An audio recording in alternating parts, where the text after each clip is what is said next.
Leaving Tula Plains, we worked our way deeper into the red dirt of the Pilbara.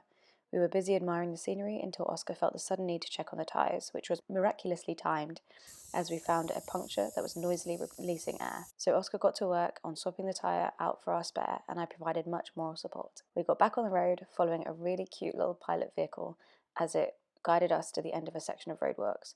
Not quite sure why I love these so much, but it might just still be the novelty. But after this, we found bitumen and then the tyre repair shop. We dropped our tyre off for repairs and headed into Karijini and camped opposite Hammersley Gorge. With the visit from the Mohawk Spinifex pigeons, we got on with our dinner and watched the beautiful sunset and moon rising. The next morning we hopped to it to get to Hammersley Gorge early and making the short walk down into the gorge. The gorge was stunning, but we particularly loved the wavy gorge walls. We carefully navigated our way to the main pool, which we swam across before climbing over the walls to get up higher, where the water cascades down the gorge into mini waterfalls. We chose a deep and secluded pool and braced ourselves for the water, which had not yet been warmed by the sun. We both had slightly different approaches when it came to entering the water, but we can't all be as graceful as me. We ventured down towards the start and saw more opportunity to swim following the river's course. Once we'd swum to our heart's content, we moved towards Tom Price, where our tyre was waiting for us. So enjoying the scenery along the way, we made it back to the tyre shop, collecting our quieter repaired tyre and reunited it with Pingu before returning to Karijini.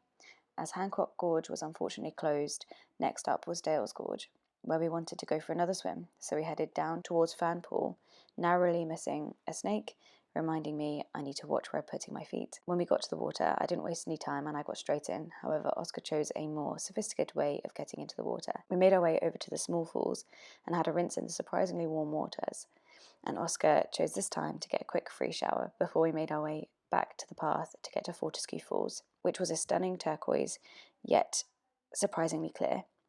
We climbed down to the water and followed the stones along the track into Dales Gorge. The track took us along the creek, and at times through the creek. We had to squeeze through some sections and stayed clear of others, but couldn't help but admire them. We marvelled at the red rocks, and then at the view from the top of the rim walk before the sunset hurried us back to the car, giving yet more beautiful views. We made it back to camp, where we were accompanied by some noisy dingo neighbours. The next morning we noticed some flapping as we were getting ready and found a bird had flown into our mosquito net. So after freeing it, we got back on the road, happy to have tarmac underneath us and in awe of the scenery and some of the other traffic on the roads, seeing some of the longest road trains we'd ever seen, followed by the longest train we'd ever seen.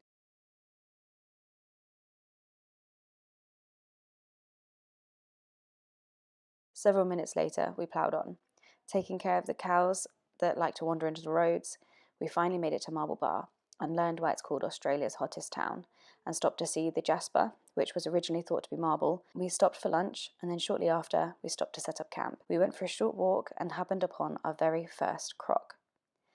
After that close call, we headed back to camp to rest ready for another big day of driving. The next day we hit the road, or maybe the road hit us. We tackled what turned out to be a very shallow water crossing, saw more wildlife, and whacked out some wild moves. We got to the 80-mile beach where we saw our first rainbow bee-eater, and then pulled out the awning, and put our feet up. I took the opportunity to squeeze in a nap, and Oscar perused the beach, taking in the views of the tide going out and the shells it was leaving behind, as well as the various other sea life. After showing me his favourite shells, we headed off the beach to make dinner. I worked on sewing the bin when we saw a fluffy tail in the bush, and after some quiet stalking, we found it was a pheasant cuckoo. We finished making dinner with perfect timing to get back onto the beach for a stunning sunset, which went on and on and on. We sat watching it for a while before concluding it would be best to make our way to camp, which we did, accompanied by a beautiful orange moon.